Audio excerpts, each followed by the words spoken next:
दक्षिण परिक्षेत्र में खड़े हैं। टिकरापारा जो बृजमोहन का गढ़ माना जाता है, उसमें कुछ मतदाताओं से हम बात करेंगे कि आखिर अभी लगभग 4 बजने को है और चुनाव का जो रुझान है वो किस प्रकार से है, क्योंकि ये उपचुनाव है।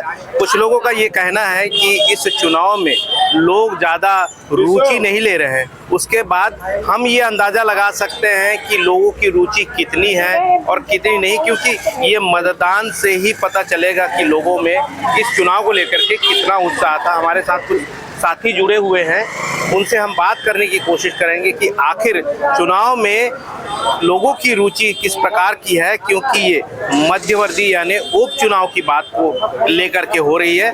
तो आप ये बताएं उमेश जी, इस चुनाव में जो लोगों का कहना है कि रुचि कम दिख रही है, तो इसको लेकर के आप क्या कहते हैं? लोगों का ऐसा मानना है कि यह जो चुनाव है थोपा गया है इस दक्षिण के मतदाताओं के ऊपर, और दक्षिण में जो विकास नहीं हुआ है उसका भी लोगों में आक्रोश है। जो मतदाता है वो ये समझता है कि वे अपने में जनप्रतिनिधि के रूप में एक विधायक को चुन के दिया था, उनकी सरकार बनी थी, और सरकार बनने के बाद यही के विधायक को लोकसभा का चुनाव लड़ा दिया गया, और सांसद था उसको विधानसभा चुनाव लड़ा दिया गया। वही चेहरा वही लोग नहीं लग रहा है, सोचता है कि उसी चेहरे को बार बार रिपीट करने से, और जिनका कोई कार्य ना रहा हो, जो अपने विकास काम को बताकर चुनाव ना लड़ रहा हो, ऐसे व्यक्ति को यदि इस क्षेत्र का जनप्रतिनिधि बनाने का प्रयास किया जा रहा है, रोकने का प्रयास किया जा रहा है, ये जनता में आक्रोश है। जो आपको मतदान केंद्र में दिख रहा है कि लोगों में स्वस्फूर्त मतदान की स्थिति नहीं है।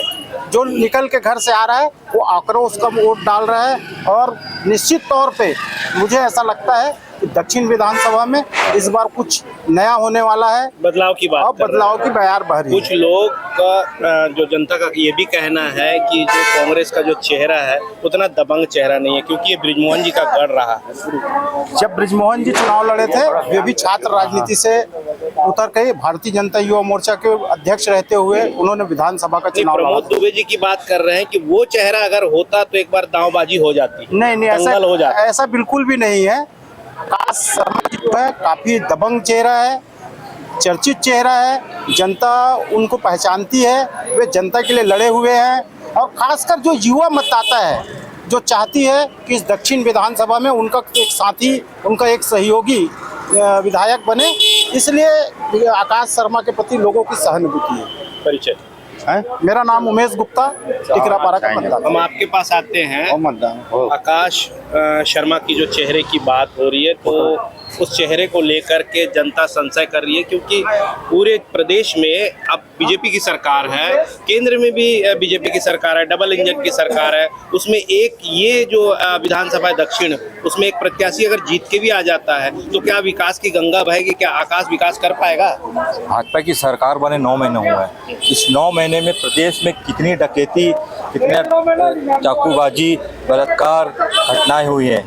इस घटना को देखते हुए जनता ने ये विश्वास दिलाया है, जो उपचुनाव हो रहा है इस बार भाजपा को उनको बताया जाएगा कि अगली बार सरकार उनको बेदखल कर देंगे। नहीं, हम तो ये मानते हैं और जनता भी ये समझती है कि जिस प्रकार के चुनाव के जो आंकड़े आ रहे हैं, जिस प्रकार का रुझान दिख रहा है, उसमें तो चुनाव अभी तक के 45% हो पाया, तो स्थायी रहते हैं। भाजपा के जो वोटर है ना वो इंटरेस्ट नहीं ले रहे, प्रत्याशी पे इंटरेस्ट ले नहीं रहे हैं। इस वजह से परसेंटेज जो आपको दिख रहा है ना वो कांग्रेस के प्रति रुझान है। ये भाजपा क्या प्रत्याशी जो निष्क्रिय दिया गया है, होना उनके जीत की निशानी है कांग्रेस। बिल्कुल जीत की निशानी युवाओं ने ठान लिया है। अगर इतिहास इस बात का गवाह है कि जब कम मतदान होता है तो सीधा सीधा सूचना मिलती है कि सरकार स्थायी बैठ रही है, प्रत्याशी स्थायी बैठ रहा है। आप क्या कहते हैं? ये जितनी भी वोटिंग हुई है, युवा प्रत्याशी, युवा वोटर, महिलाएं, उन्होंने इस देश में घटनाओं को देखते हुए आज मतदान किया हुआ है। भाजपा के प्रत्याशी तो निष्क्रिय, हमारा ऊर्जावान युवा है। NSY से लेके छात्र राजनीति से लेके युवा कांग्रेस तक प्रदेश के हर युवा उसको जानता है, पहचानता है, और हर कोने कोने में उसको उसकी जान पहचान। एक परिचय दीजिए। राजीव खान, युवा कांग्रेस।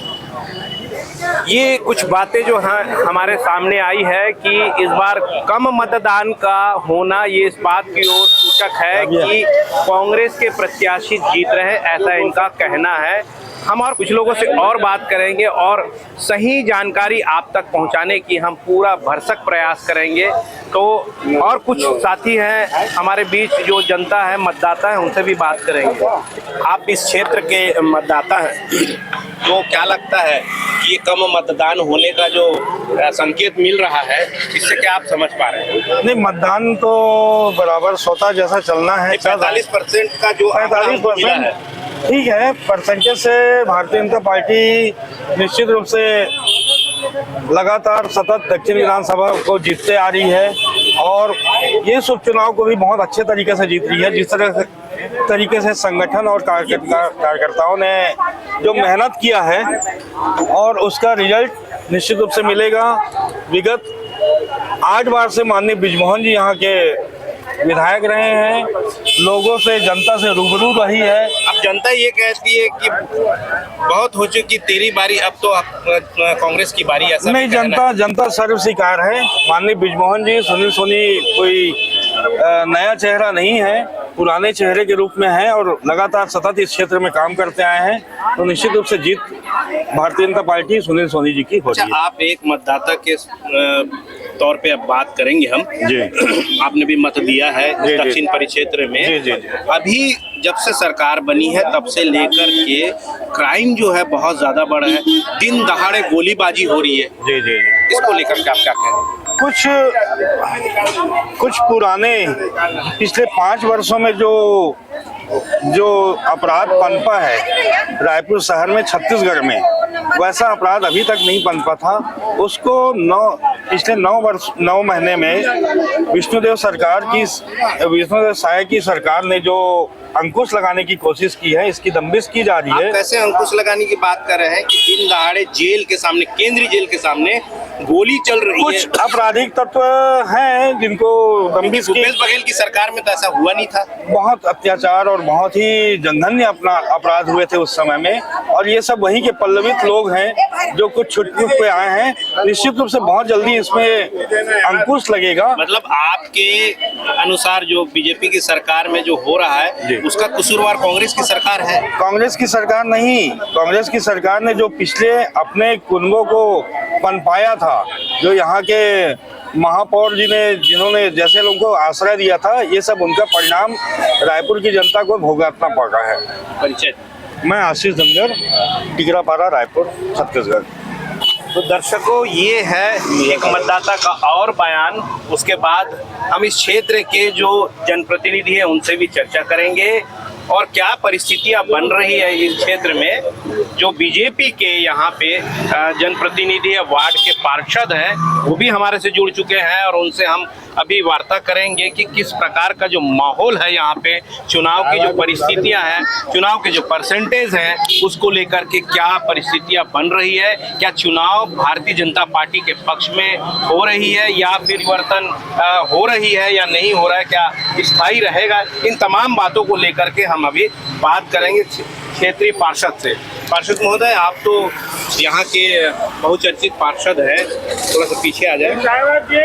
तो यहाँ जो अभी 45% मतदान की जो बात हो रही है, उसको लेकर के हम क्या समझे कि बीजेपी का जो यहाँ पे सुनील सोनी जी जो बनने जा रहे हैं कि वो स्थापित रहेंगे या फिर बदलाव का आप देख रहे हैं परिस्थिति? सबसे पहली बात उपचुनाव है और उपचुनाव और चुनाव, इसमें अंतर है। लोगों की कहना जो कुछ भी बोल सकते हैं, ताकि हमारे सुनील सोनी भैया भारी मतलब बहुमत के साथ हम विजय हो रहे हैं। एक दक्षिण विधानसभा भारतीय जनता पार्टी के गढ़ है। माननीय वर्तमान सांसद बृजमोहन अग्रवाल जी का एक गढ़ है और इस क्षेत्र को अपना दूसरा घर मानते हैं सबका। और जब 8 बार का सांसद विधायक बने हैं भैया और 9वां बार में सांसद बने हैं और 10वां बार में सुनील सोनी जी इसी लोकसभा का सांसद रहे हैं, इसी महापौर बने हैं रायपुर शहर का, और कैसे लोग बात करते हैं। बृजमोहन जी का जो चेहरा है वो तो सबसे प्रचलित चेहरा है, लोग उनके बहुत ज़्यादा चाहते हैं लोग उनको, परंतु सुनील सोनी जी का जो चेहरा अचानक विधानसभा में आना ये लोगों को हजम नहीं हो रहा, क्या कहते हैं? नहीं, सभी को हजम हो रहा है। जो विपक्ष लोगों का ये कहना है कि विजय अग्रवाल जी को लोगों अगर के कहना नहीं है, आप लोगों के कहना नहीं है, ठीक है कहना विजय भैया को जो टिकट मिलता है, विजय अग्रवाल जी को मिलता तो हम और भारी बहुमत से जीतते, और अभी हम जीतेंगे, अच्छी मत से जीतेंगे। आप देख लेना रिजल्ट। लोगों के कहना नहीं है, मेरी बात सुनो। भारतीय जनता पार्टी ने ये गलती कैसे कर नहीं किया, गलती नहीं किया है।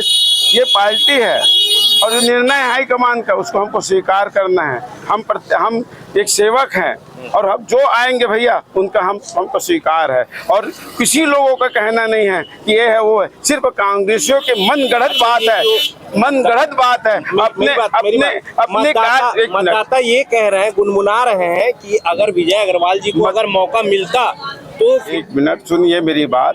विजय अग्रवाल भैया 8 बार माननीय श्री बृजमोहन अग्रवाल जी के भ्राता हैं, और इस क्षेत्र के एक एक पॉइंट में काम करने वाला सभी के चाहते हैं। बेहतर होता ना? नहीं बेहतर होता, बाकी भारतीय जनता पार्टी एक परिवार है। भारतीय जनता पार्टी एक परिवार है, और परिवार में जिसको हम मुखिया बनाएंगे उसका हमारा समर्थन है और हमारा जनता का समर्थन है। हम ये टिकरापारा गढ़ है, और मैं ईमानदारी पूर्वक बात कर रहा हूँ कि हम भारी बहुमत से, अच्छी बहुमत से हम जीत रहे हैं। कांग्रेसिया जो अभी बात कर रहे थे 2 मिनट 5 मिनट पहले, वो उनकी सोच है, उनकी सपना है। अरे जब कांग्रेसिया बात करे 15 साल हम राज करने के बाद में 5 साल भी क्यों सरकार पलट गई? अच्छी काम करते क्यों पलट गई उनकी सरकार? वो गलत है। दुनिया भर के काम उनके सरकार में हुआ और हमारे ऊपर आरोप लगाते 9 महीने में। ऐसा कुछ भी नहीं है, सब अच्छा है, और जितना भी घोषणा हुआ है उसका हमारा पालन हो रही है हमारी सरकार में।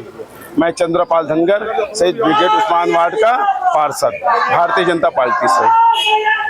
दर्शकों, अभी हमारे बीच में जिनका नाम लिया जा रहा था विजय अग्रवाल जी, वो भी यहाँ पहुँच चुके हैं। उनसे भी एक वार्ता करेंगे और उनसे जानने की कोशिश करेंगे कि टिकरापारा क्षेत्र में किस प्रकार का माहौल बना हुआ है, और उस माहौल के बीच में अगर विजय अग्रवाल जी को भारतीय जनता पार्टी के प्रत्याशी के रूप में अगर उतारा जाता तो ऐसे में क्या परिस्थितियां बनती है, हम उनसे ही जानने की कोशिश करेंगे। विजय जी, कुछ लोगों का ये कहना है कि जिस प्रकार से बृजमोहन जी अपने दबदबा क्षेत्र में रखे हैं, लोगों से प्रेम भाव रखते हैं, आप भी उनके साथ लगातार दौड़ते रहे हैं, हर दौरे में शामिल रहे हैं, तो आपको ये स्थान जो मध्यवर्ती चुनाव हो रहा है, उपचुनाव हो रहा है, उसमें आपको मौका मिलना चाहिए, ऐसे लोगों का कहना है। आप क्या कहना है? देखिए, पार्टी का निर्णय है और पार्टी जो निर्णय लेती है वो सर्ववाद निर्णय होता है। ये संगठन है या किसी व्यक्तिवादी संस्था नहीं है, तो संगठन का निधन हर कार्यकर्ता को मानना पड़ता है। और भारतीय जनता पार्टी एक ऐसा संगठन है जो व्यक्ति को फर्श से अर्श तक ले जाती है। इसका साक्षात उदाहरण ईश्वर साहू है, जो कि एक कुली का काम करते थे और उन्होंने भारतीय जनता पार्टी के विधायक बनाया। तो इसलिए ये कहना लोगों का गलत है और पार्टी का निर्णय सर्वमान्य है। मैं ये बात तय है कि मैं लगातार बृजमोहन जी के पहले चुनाव से उनके साथ कार्य कर रहा हूँ, उनका छोटा भाई हूँ और लगातार कार्य कर रहा हूँ, उनके हर कार्य में उनके साथ रहता हूँ, लेकिन पार्टी जो निर्णय लेती है हमें मान्य है। अभी मतदाताओं का स्पष्ट रूप से कहना है कि प्रत्याशी का जो चेहरा है वो हमें मजेदार नहीं लग रहा है। इसके जगह में विजय अग्रवाल जी को अगर मौका दिया जाता तो शायद परिस्थितियां कुछ और होती। इस पर आप क्या कहना चाहते हैं? देखिए, सबके अपने अपने व्यक्तिगत विचार है और हर व्यक्ति अपनी राय रख सकता है, उसके लिए हर व्यक्ति स्वतंत्र है। और यदि लोग ऐसा कहते हैं तो सुनील सोनी जिसके अपने सांसद थे, उससे 2 बार महापौर बने, पार्षद बने, आखिर रायपुर शहर की जनता ने उन्हें चुना है। नहीं, उनको मौका दिया गया है। हाँ, तो उनकी जनता ने चुना है और जनता ने 5 लाख वोटों से उन्हें 3 लाख वोटों से जिताया था सांसद में भी। अभी भी जनता उन्हें चुनाएगी और बहुमत से जिताएगी, इससे कोई 2 मत नहीं। भारतीय जनता पार्टी लगातार 8 बार जीती, 9वीं बार भी भारतीय जनता विधायक चुनकर आएगी। अच्छा, एक सवाल हम आप और करेंगे। छत्तीसगढ़ में जब से बीजेपी की सरकार बन गई है और अपराध लगातार बढ़ते जा रहा है, उस पर भारतीय जनता पार्टी किसी प्रकार का अंकुश क्यों नहीं लगा पा रही है? ऐसी बात नहीं, क्यों नहीं कर पा रहे? ऐसी बात नहीं। आप पिछले 5 साल कांग्रेस की सरकार रही और उस कार्यकाल में कितने अपराध हुए, कितना घटनाक्रम हुआ, आप उसे उठाकर देख लीजिए। और ये तो होता है, घटनाक्रम है, मानव जीवन है और इस प्रकार की घटनाएं घटती है, कोई बड़ी बात नहीं है। अच्छा, इस चुनाव को जो मध्यवर्ती चुनाव है, इसको लेकर के लोगों में जो एक रोष रहता है वो कम दिखाई पड़ रहा है, और उसका सबसे बड़ा प्रमाण है कि अभी तक 4 बज चुके हैं। 4 बजे के आसपास जो है यहाँ पे मतगणना की बात हो रही है, तो 40-45% हुआ है। इससे आप क्या अंदाजा लगा सकते हैं?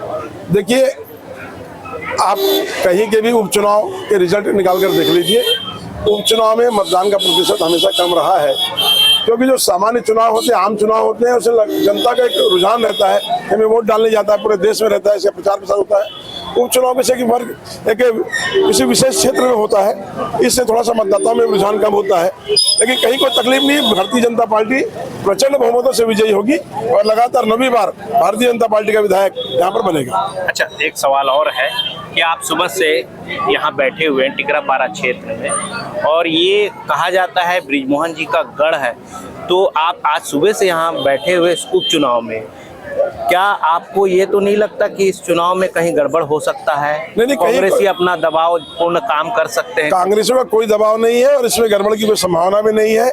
जनता का प्यार हमें हमेशा मिलता है। पार्टी ने मुझे जवाबदारी दी है, भारतीय जनता पार्टी ने मुझे टिकरापारा जो क्षेत्र है इसका प्रभारी बनाया है, इसलिए मुझे यहाँ पर मतदाताओं से संपर्क करना। कांग्रेस के कार्यकर्ता तो बोल रहे इस बार हमारी बारी है। वो तो रिजल्ट बताएगा, रिजल्ट बताएगा। परिचय मैं विजय कुमार अग्रवाल, भारतीय जनता पार्टी सक्रिय सदस्य।